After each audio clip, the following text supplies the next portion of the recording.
संपूर्ण महाराष्ट्रासह सोलापूर जिल्ह्यात अतिवृष्टीमुळे नागरिकांचा भयानक आणि खूप मोठ्या प्रमाणात नुकसान झाले आहे। महाराष्ट्र शासनाच्या वतीने सर्व महानगरपालिकेच्या थकीत मिळकत कर भरण्यासाठी अभय योजना सुरुवात करण्यात आली आहे। याची मुदत 30 सप्टेंबर पर्यंत आहे। या अतिवृष्टीमुळे बऱ्याच जणांना अभय योजनेचा लाभ घेता आला नाही, कारण अतिवृष्टी पावसामुळे कधीही न भरून निघणारे आर्थिक आणि घराचे नुकसान झाले आहे। या नुकसानीतून बाहेर निघण्यासाठी बराच कालावधी लागणार आहे। तरी महाराष्ट्र शासन, जिल्हाधिकारी, मनपा आयुक्तांना विनंती आहे की अभय योजनेस आणखी 1 महिन्याची मुदतवाढ देण्यात यावी, अशी विनंती शिवबा बहुउद्देशीय समाजसेवी संस्था सोलापूरचे निरंजन बोद्दुल यांनी केली आहे। नमस्कार, मी निरंजन बोद्दुल।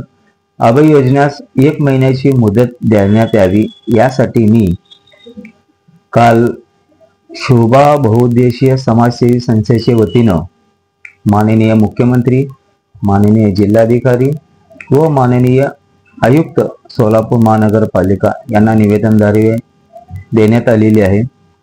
महाराष्ट्रात व सोलापूर जिल्ह्यात अतिवृष्टी पावसामुळे सर्व जनजीवन विस्कळीत झालेले आहे। अनेक जणांचं कधीही न भरून येणारे असं नुकसान झालेलं आहे आणि यामुळं अभय योजनेचा लाभ बरेच नागरिकांना घेता आलेला नाहीये। यामुळं या योजनेस आणखीन 1 महिन्याची मुदत वाढ करण्यात यावी अशी मागणी मी काल निवेदनद्वारे देण्यात आलेली आहे।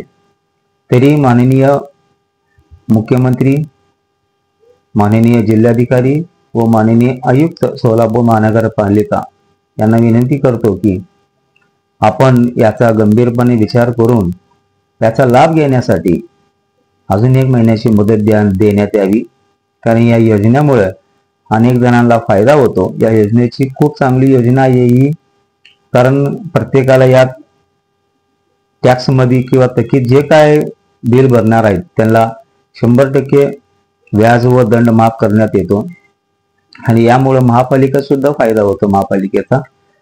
आणि मी त्याचप्रमाणे सगळे लोकप्रतिनिधी, आमदार, पालकमंत्री यांनाही विनंती करतो की सगळं पक्षातील पदाधिकारी तसेच सामाजिक संघटनांना सुद्धा विनंती करतो की आपणही आपल्या माध्यमातून या योजनेस अजून 1 महिन्याची मुदत देण्यात यावी अशी मागणी करावी, जेणेकरून जनतेचं, सगळं नागरिकांचा याचा फायदा होईल।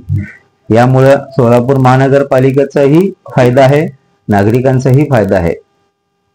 धन्यवाद।